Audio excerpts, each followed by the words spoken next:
What type of properties will appreciate the fastest? I'm a big fan right now of Midtown Fort Collins. I'll talk to folks who've lived in Fort Collins 25, 30 years, and they'll say, oh my gosh, I can't believe how Old Town's appreciated. I remember when the house across the street was up for sale for $80,000. And, now, 30 years later, it's close to $1 million, right?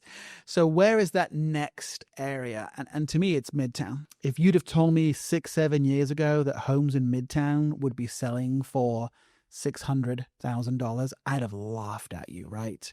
These are the 1980s homes, not many amenities around, and now those homes remodeled are, close to 7 in some instances. There's the incredible new grocery store that just went in on the corner of Drake and College. There's a couple of breweries that have popped up. 2 of my favorite restaurants are just by the mall. So as we're starting to see those amenities come in, those properties that years ago were like, kind of who wants those, are now becoming super, super, super popular. Plus that style of architecture is speaking to a certain buyer. They like that 80s kind of feel. So Midtown Fort Collins, I would say anywhere from Prospect down to south of Horsetooth.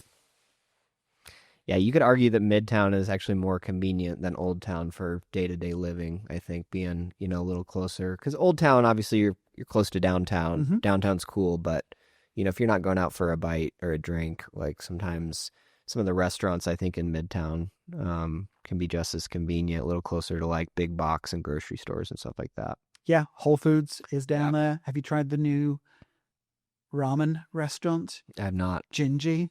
No. I'm addicted. Yeah. It is fantastic. Go check that out. Will do. Gingy. I think I'm pronouncing that correctly.